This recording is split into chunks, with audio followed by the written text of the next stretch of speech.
Hello class 5 students, today we will do question answer and exercise of chapter 2 The Garden Surprise from your English focus book. So students, come and let's start it. Comprehension, सबसे पहले हम comprehension में ए part start करेंगे जो कि है underline the errors in this sentence, right the correct sentences in your notebook. Students, आपके 1 to 5 sentence दिए गए हैं जिसमें कि उन्होंने कुछ गलत चीज़ें आपको इस सेंटेंस में बताई हैं। जो ये सेंटेंस गलत क्यों है, इनकरेक्ट क्यों है हमारा ये सेंटेंस, उस सेंटेंस को हमें करेक्ट करके अपनी नोटबुक में लिखना है। तो मैं आपको ये पार्ट ओरल ही करा देती हूँ जिसको कि आप अपनी नोटबुक में नोट कर लीजिए। Number 1, Alice and Jane lived in the same house. तो आपका इसमें इनकरेक्ट पार्ट क्या है? Same house. Alice and Jane is not lived in the same house. They were neighbors. Alice and Jane were neighbors. Jane, second sentence है, Jane blew rubbish into Alice's garden. क्या जेन जो है वो Alice के garden में rubbish या जो धूल थे, गंदगी डाल देती थी? तो नहीं, द ईस्ट विंड ब्लू, यहाँ पे जेन की जगह आप इसको करेक्ट करेंगे, east wind blew rubbish into Alice garden. जैसे पहले सेंटेंस में हमने करेक्ट किया कि Alice and Jane lived in the same house, तो यहाँ पर जो करेक्ट वर्ड होगा वो होगा Alice and Jane lived in neighbours, they are two neighbours. Second sentence में यहाँ पर आपका करेक्ट वर्ड होगा east wind blew rubbish into Alice garden. Third, Alice enjoyed looking at Jane's garden. तो इसमें हमें जो है क्या मतलब बता रहे हैं कि एलिस जो है जेन के गार्डन को देखकर इंजॉय करती थी। तो Alice was bothered at Jane's to looking at Jane's garden. जब एलिस जेन्स के गार्डन को देखती थी वो परेशान हो जाती थी, वो क्योंकि वहाँ से जो गंदगी होती थी उससे गार्डन में आती थी। तो Alice bothered looking at Jane's garden. Fourth, the magic flowers first bloom in Jane's garden. तो यहाँ पर द मैजिक फ्लावर्स, जो इसका एरर वर्ड है, जो इसका इनकरेक्ट वर्ड है वो है जेन्स। तो यहाँ पर जेन्स की जगह हम क्या वर्ड फिल करेंगे? यहाँ पर हम लोग एलिस गार्डन करेंगे। जो मैजिक फ्लावर था वो किसके गार्डन में फर्स्ट पहले ब्लूम हुआ था? वो एलिस के गार्डन में हुआ था। The east wind blew the seeds of the magic flowers into Jane's garden. तो यहाँ पर जो इनकरेक्ट वर्ड है ये है ईस्ट, तो यहाँ पर वेस्ट करेंगे, वेस्ट विंड। जो पश्चिम से हवा आ रही थी, वेस्ट साइड से जो हवा आ रही थी, वो उसके बीज जो है वो जेन्स के गार्डन में लेके गई थी। मैजिक फ्लावर्स के बीज जेन्स के गार्डन में वो हवा के ज़रिए लेके गई थी।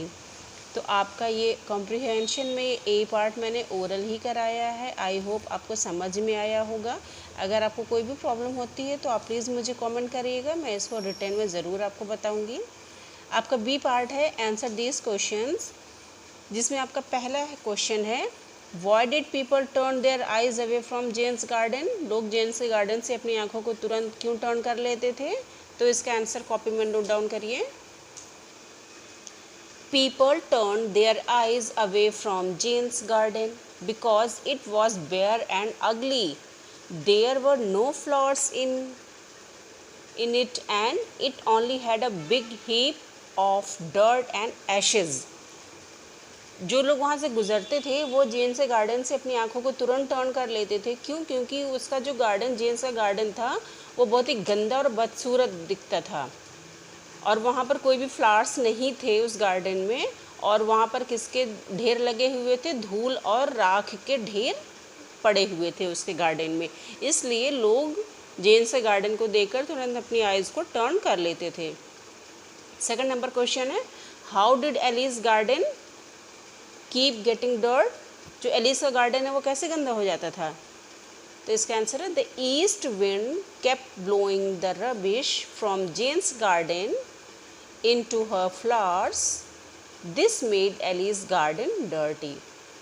जो ईस्ट डायरेक्शन से हवा आती थी वो जेन्स गार्डन की जितनी रबिश होती थी, जितनी गंदगी होती थी, वो अपने साथ उड़ा के वो एलिस गार्डन्स के जो फ्लावर्स थे उनके ऊपर डाल देती थी। कौन? East wind. तो इस वजह से एलिस गार्डन गंदा हो जाता था।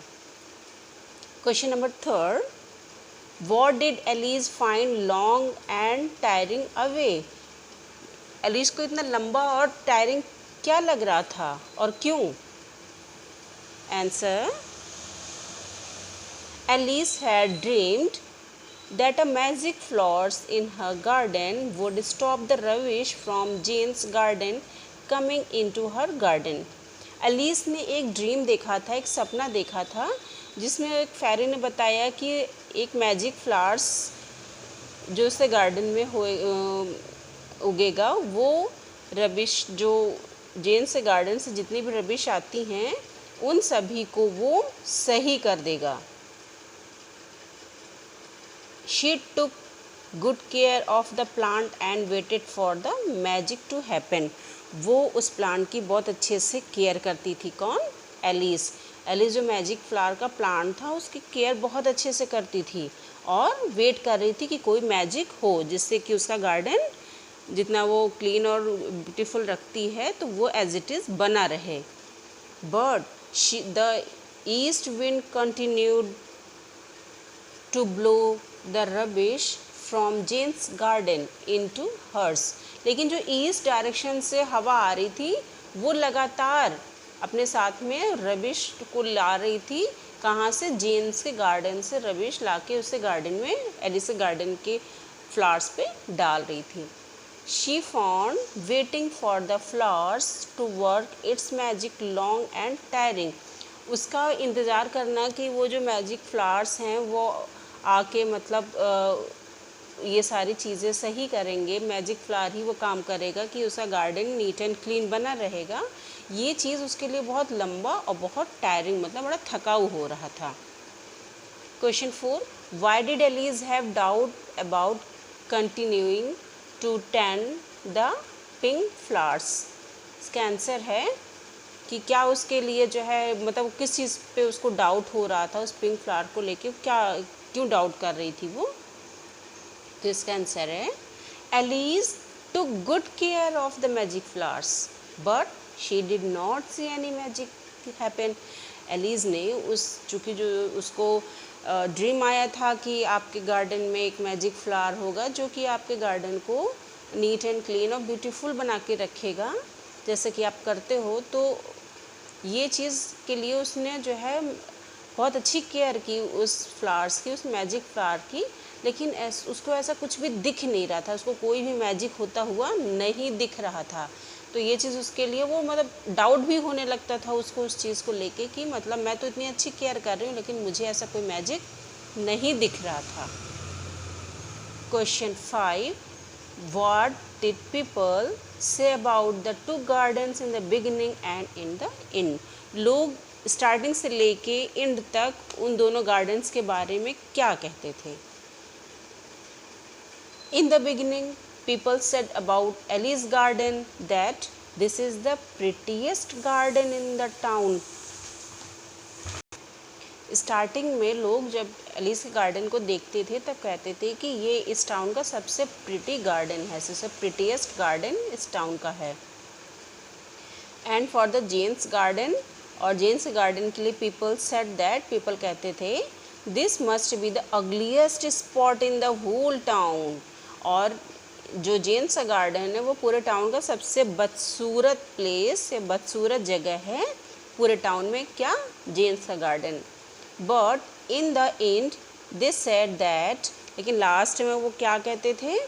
Of all the garden in town there are none so pretty as this too. लेकिन वो लास्ट में उन दोनों गार्डन को देख के लोग कहते थे कि इस टाउन में जितने भी गार्डन हैं इन दोनों के जैसा प्यारा कोई और दूसरा गार्डन नहीं है। तो मैं रिपीट कर रही हूँ इसके आंसर को।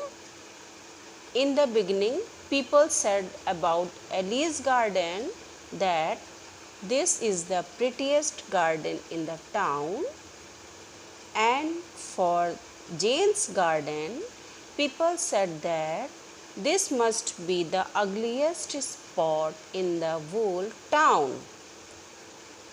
But in the end, they said that of all the gardens in the town, there are none so pretty as these two. So students, हमारा B part answer these questions complete हो गया है और अब हम C part हमारा read these lines and answer the questions इसको complete करेंगे, जिसमें हमारा पहला सेंटेंस है this is the prettiest garden in town. ये सेंटेंस हमारा है और इस पर पहला क्वेश्चन है whose garden was the prettiest, मतलब किसका गार्डन सबसे प्रिटी था। तो इसका आंसर नोट करिए, Alice garden was the prettiest, Alice का गार्डन सबसे प्रिटी। सेकंड क्वेश्चन है हु सेड दिस, ये चीज़ किसने कही थी। तो इसका आंसर नोट करिए, people who passed by the garden said this, जो लोग उस गार्डन से के पास से गुजरते थे, होते हुए जाते थे, उन्होंने ये सेंटेंस बोला था।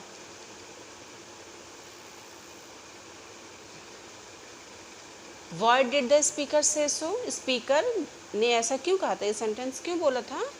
They said so because Alice's garden had a green and smooth, क्योंकि जो एलिस का गार्डन था वो बहुत ग्रीनरी से भरा हुआ था, हरा भरा था और बहुत ही प्यारा और ब्यूटीफुल था। हमारा सेकंड सेंटेंस है She would always think I wish I were 1,000 miles away from it. वो सोचती थी हमेशा कि काश मैं यहाँ से हज़ारों मील दूर चली जाती। तो क्वेश्चन 1 इसका है What was it? जो इस सेंटेंस में it वर्ड यूज़ किया गया था, तो वो ये it किसके लिए है। तो आंसर नोट करिए, It was Jane's garden. वो कहाँ से दूर जाने के लिए कह रही थी, वो जेन्स गार्डन से दूर जाने के लिए कह रही थी, जेन्स के गार्डन से। क्वेश्चन 2 है इसका हु थॉट दिस, ये कौन सोच रहा था ये सेंटेंस। तो ये एलिस थॉट दिस, एलिस ये सेंटेंस सोच रही थी। Question C why did she want to be far away from it, वो वहाँ से दूर क्यों जाना चाहती थी। तो इसका आंसर नोट करिए, she wanted to be far away from it because the east wind kept blowing the rubbish from Jane's garden in her garden. वो ऐसा इसलिए सोच रही थी वहाँ से दूर जाने का, क्योंकि जो ईस्ट विंड थी, ईस्ट डायरेक्शन से जो विंड आती थी, वो अपने साथ में रबिश लेके आती थी जेन्स के गार्डन से। कहाँ पर, एलिस के गार्डन में। तो जो जेन्स गार्डन की तरफ से आने वाली ईस्ट विंड अपने साथ उससे गार्डन से रबिश लेके एलिस के गार्डन में लाती थी। This made Alice garden dirty, और इस वजह से एलिस का गार्डन डर्टी हो जाता था। हमारा सेंटेंस 3 है in your own garden grows a magic flowers that can set things right. तो इस सेंटेंस का पहला क्वेश्चन है who said this and to whom, ये सेंटेंस किसने और किसको बोला था। तो आंसर नोट करिए, a fairy said this to Alice, एक फेरी ने, एक परी ने ये चीज़ एलिस को बोली थी। सेकंड क्वेश्चन है when did the speaker say this, ये चीज़ स्पीकर ने कब कही थी। The speaker said this in Alice dream, ये सेंटेंस स्पीकर ने एलिस के ड्रीम में बोला था। ड्रीम की स्पेलिंग DREAM, ड्रीम की स्पेलिंग है DREAM। तो फेरी ने ये वर्ड, या स्पीकर ने ये सेंटेंस एलिस के ड्रीम में बोला था। C question what would the magic flowers set right, magic flowers क्या सही कर देता। Answer the magic flower would stop the rubbish from Jane's garden coming into Alice garden। जो मैजिक फ्लावर्स था वो जेन्स गार्डन से आने वाले रबिश को जो एलिस गार्डन में आ जाता था उसको स्टॉप कर देता। हमारा 4th सेंटेंस है I will look at my garden instead, मतलब मैं अपने गार्डन को देखती रहूँगी, इसके बावजूद भी मैं अपने गार्डन की देखभाल करती रहूँगी।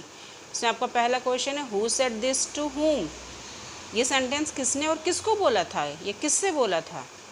इसका आंसर है एलिस सेड टू हरसेल्फ। ये सेंटेंस एलिस ने खुद से ही बोला था, स्वयं से बोला था।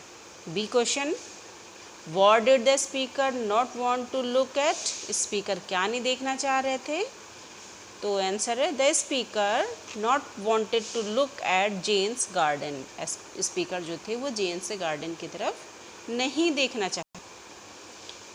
स्टूडेंट्स, हमारा C part read these lines and answer the questions complete हो गया है। अब हम अपने ई वोकेबलरी में ई पार्ट को करेंगे, जिस जो है we often compare one thing to another using the word as and like. जैसे हम लोग किसी भी चीज़ को जब कंपेयर करते हैं तो क्या वर्ड यूज़ करते हैं? As a like, such as green like emerald as high as hillock. तो इन्होंने ये सेंटेंस आपको दिया है एग्जाम्पल के तौर पर। Complete this comparison with words from the box. आपको इन्होंने कुछ हेल्पिंग वर्ड्स दे रखे हैं जिसकी हेल्प से आपको सेंटेंस कंप्लीट करना है। तो पहला सेंटेंस है आपका लाइक द विंड। आप तो इसमें आप जो है विंड क्या है, हवा की रफ्तार बहुत तेज़ होती है, तो हम लोगों को मतलब ये बता रहे हैं कि रन लाइक द विंड, मतलब हवा की जैसे दौड़ो या दौड़ना चाहिए।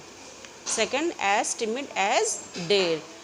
टिमिड मतलब होता है डरपोक, तो उन्होंने डरपोक किसके लिए बोला है या किसके जैसा बोला है? डेयर। डेयर मतलब हिरन को एक थोड़ा सा डरपोक प्राणी बोलते हैं।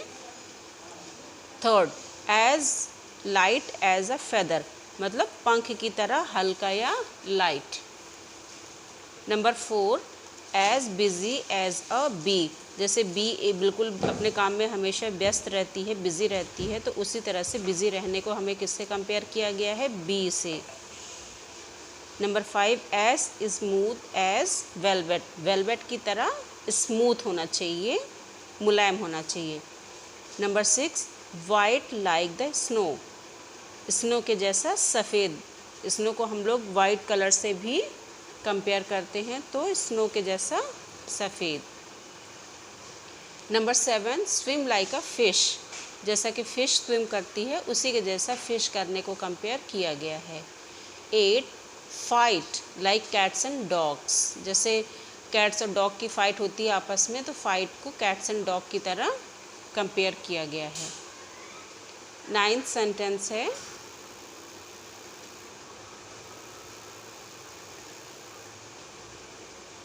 As sharp as needle. Needle की तरह शार्प, जैसे सुई बिल्कुल शार्प होती है, चुभ जाती है, वो कपड़ों को आर पार कर देती है, तो उसी तरह से शार्प कर उन्होंने निडल को शार्प से कंपेयर किया है।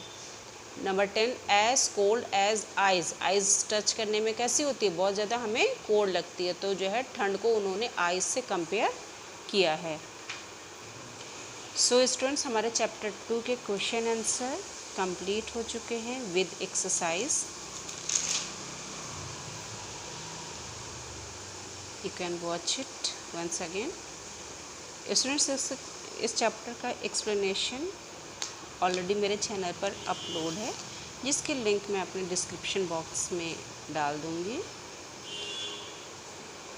जिससे कि आपको कोई प्रॉब्लम ना हो। और मेरे वीडियोज़ अगर आपको हेल्पफुल लगते हैं तो आप भी उसको वॉच करिए, लाइक ज़रूर करिए, सब्सक्राइब करिए और अपने फ्रेंड्स के साथ भी शेयर करिए, जिससे कि उनको भी हेल्प मिल सके मेरे चैनल पर।